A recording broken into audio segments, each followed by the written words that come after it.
Good morning and welcome back to my channel, Don't Mind Me. My name's Diana and today I will be reading one of 4 scary stories for Halloween.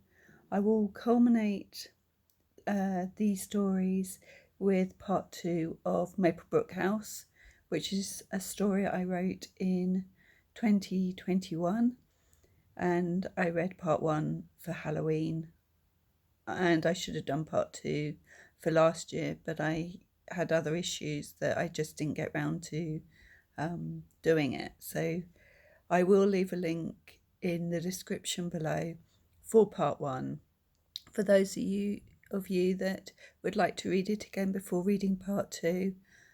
And part 2 will be aired and premiered on actual Halloween, which will be Sunday the 31st of October. Today the story I am reading is by Kenz Ross and it is called Do Flamethrowers Belong in the Library? If you like these stories and you'd like to hear more, then please like, subscribe and press the notification bell so that you will know when I next post. Subscribing is free and it does help not only my channel but it helps you for when I next post. So let's get on with the story. Do flamethrowers belong in the library? We lose people all the time. It's just the nature of the job. What can you expect from a place full of nooks and crannies? People intentionally go to get lost there. I usually don't worry when I don't see someone for a while, but when it's been days since someone's checked out, it's usually a sign that I need to step in. I'm not doing this alone, thankfully. No librarian is ever truly alone, are they? I have help from the watchers and listeners of the shelves. Thanks to them, it usually doesn't take long to get the scent, if you know what I mean. However, today is one of the rare and unfortunate exceptions when my search has succeeded more than an hour, and an hour is pushing it. I've been searching and asking around for almost 6 hours, scouring shelves and listening for the telltale breathing. The watchers have their quadrants, so it's much like playing hot and cold. Bad news, one says, and my brain shivers in my skull, both from its existence and its statement. They crossed the tape, says the watcher, and I groan. Are you sure? My stomach still drops at the thought, even though I've been doing this a very long time. Long enough that I remember every book on every shelf better than my own child's face. But knowing a poor soul lost themselves beyond the tape, I grieve for them. The watcher doesn't speak, but generates an affirmative sensation. That means I have to backtrack to my desk for supplies. I thank them, asking that they send word ahead of my arrival. It's been a while since I've had to go past the tape, which means it's been a while since I entered the broom closet. The helmet is dusty. It looks almost like it's from one of those old-fashioned scuba diving suits. It's not nearly so heavy, though. There's a bright lamp affixed to the front, just above the visor, but it's as much of a hindrance as a help. While most of the time those beyond the tape know not to bother me, some still get bored enough to try, and the lamp acts like a beacon. I don't blame them. It's what prisoners do. Find the weakest amongst them and test their mettle. I've got a sack full of non-perishable tinctures, aspirin, and a compass, not like the kind you're used to, but would take too long to explain. And time is of the essence, so I'll let your imagination handle it from here. I sling the sack across my body and and fasten my waist with a utility belt that would make a trust fund bat character with abandonment issues jealous. It's got floss, lighters, matches, and a few more tools that don't exist outside of the library. The last thing I grab is the flamethrower. This is where I should be very transparent with you. I'm not actually the librarian. I'm the librarian's assistant. I know, isn't that just your luck, right?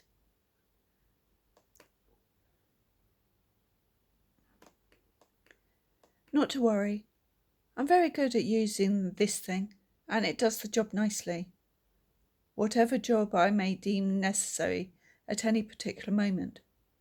But the head librarian doesn't really need much of anything to ward off what lingers here.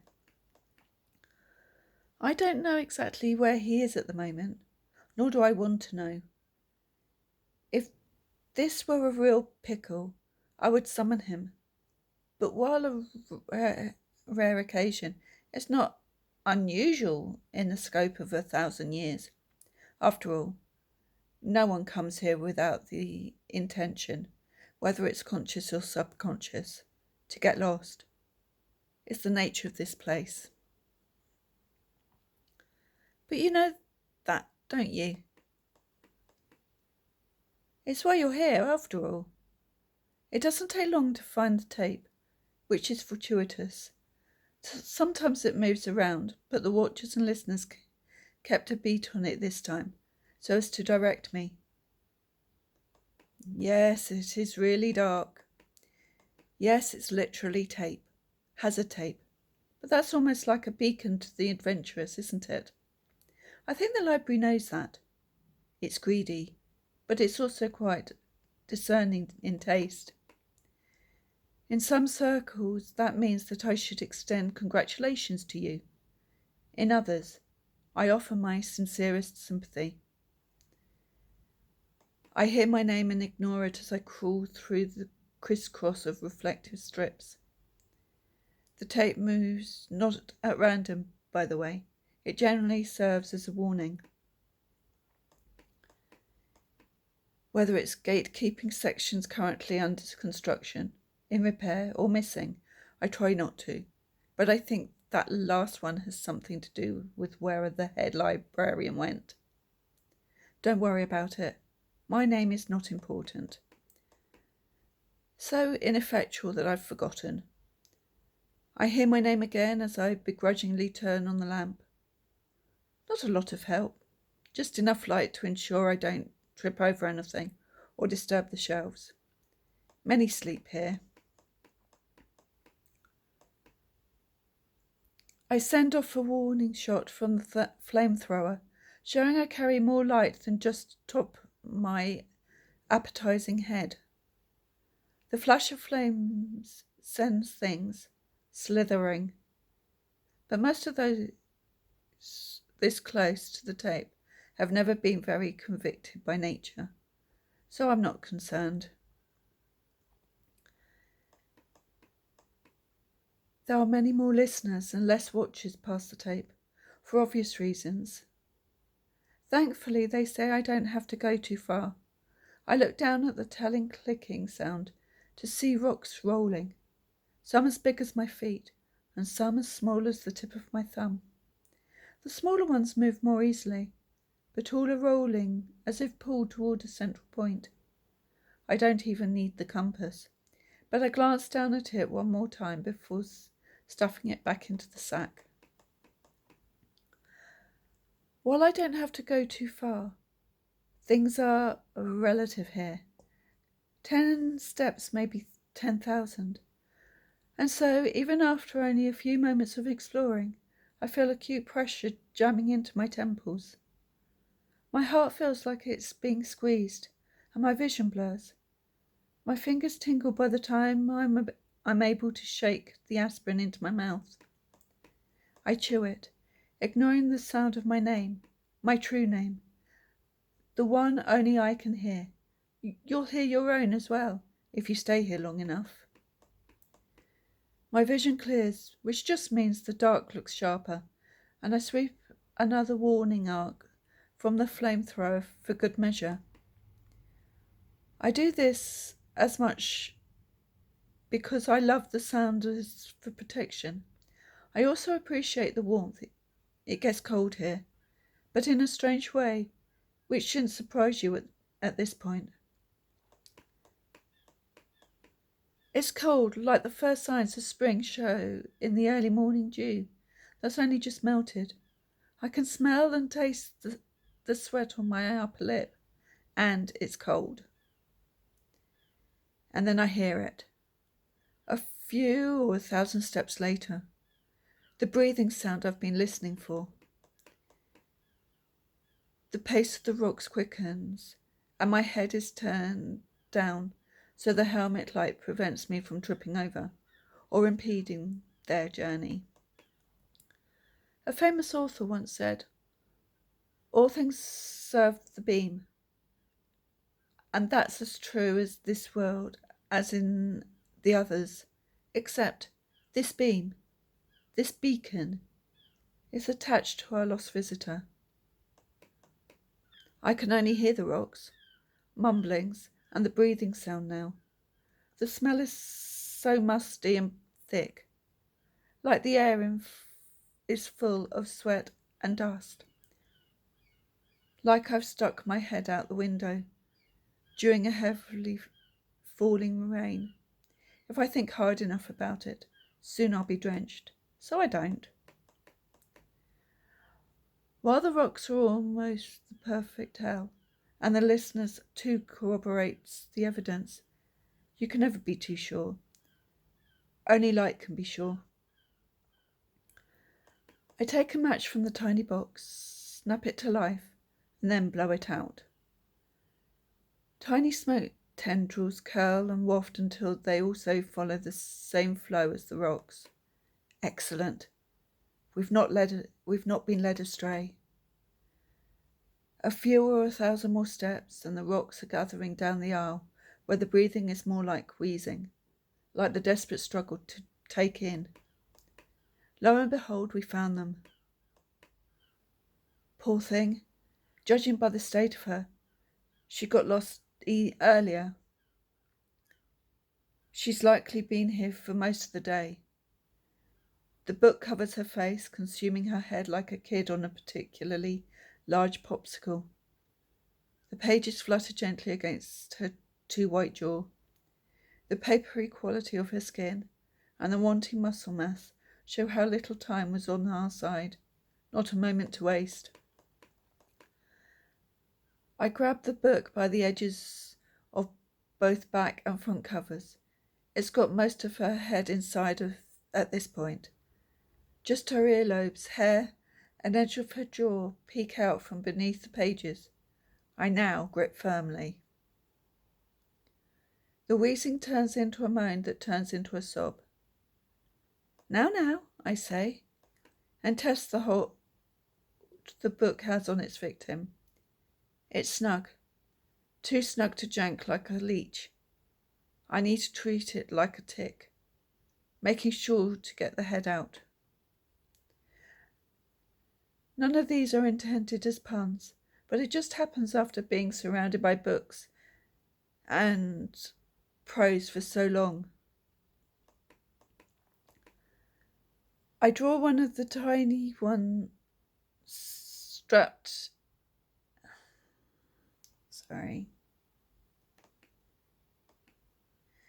I draw one of the tiny valves strapped in my utility belt and pull the cork out.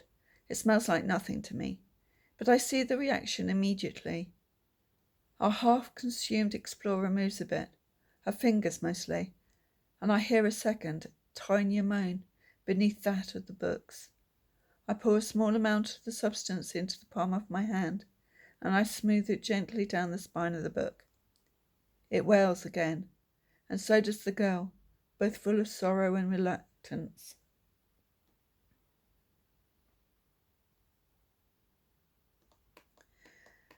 I feel the hairs on the back of my neck stand up, so I turn at the hip, cock the flamethrower, and send off a very intentionally long tail of flames. When the feeling subsides, I shrug the weapon back over my shoulder. I use the backs of 2 knuckles to knock gently on the book cover. It's time to come back now. My apologies, I say, and I mean it. The book and the girl moan again, more hollowly, and I can feel the seal, the bond, splitting like a seam. I grip the book again, because these two are stubborn and have to pry them apart. The colour and mass return beneath her skin, and though her eyes are open, they can't see anything. She'll be like that for a while. It's normal, but she'll recover. I pour the remaining contents of the bottle down the part of her frazzled blonde hair. Tears fill the empty eyes and drip down her face. Her mouth presses into a thin white line and grimaces so intensely that the flesh holds its multiple layers at the corners of her mouth. Great pain. Even after 1,000 years, I still can't help but feel sorry. So I pull her burning head under my chin and rub circles into her back. I'm here, dear. I know you've been told otherwise, but this place is a prison, and that isn't your story. Yours is still being written, and the one which made you pretty promises is lying and jealous. One day you, if the world is cruel, may yet have a place here, but it's not today. So let's go have a cup of tea. I tell her, as I've told many like her. I've gotten better at it over the years. I used to have to fight with them. Often I'd give up and just keep them safe until the head librarian got back to talk them down. She finally lets out a weak, wheezing breath. I take advantage of the broken seam of her lips and pour a tincture down her throat. I don't even have to look anymore. I can just feel the specific melodies that make each tincture different. It helps that the one I need usually sings a bit louder as a courtesy, and it'll part like a cat when I've touched my fingers to it. She chokes a bit, but her eyes start to clear. Good enough for now. The back of my neck has another sudden influx of goosebumps. We've overstayed our welcome. It's time to go. I put the book back on the shelf. I don't scold it, just allow its ache and frustration flow through me. I apologise, but there's no comfort I can give. My words and compassion are meaningless. I've noted the volume and will tell the head librarian. They might be able to soothe it back to sleep. I tap the metal bauble around my neck, and we're back at my desk. I drape the girl onto a nearby love seat that's seen better days, starting the kettle before heading to the broom closet to stash the emergency kit. She'll be fine. People like her, and you, always are. This place was made to help the wanderers and recklessly imaginative. Those who can't wrap their heads around the world the way it is and can see the truth of magic between heartbeats and heartbreaks. And people like me and the head librarian, when they so choose to grace us with their presence, keep the place orderly and open for you. And we're here to help guide you back on track if you lose inspiration for your own story. It's the nature of the job, the library itself. What else can you expect from a place full of nooks and crannies that people choose to get lost in? That's the end of the story. I hope you liked it. Sorry for the few mistakes. But as I say, that is the first of 4 stories. And I will be reading another one next week. So as I say, if you like me reading stories or you have any other ideas for videos, please leave your comments in the comments or ideas in the comments. And until next week, for another hopefully spooky story. Love each other, be kind to yourselves, always love yourself, and do what you feel you want to do in life. Life's short. So, as I say, see you next week. Bye.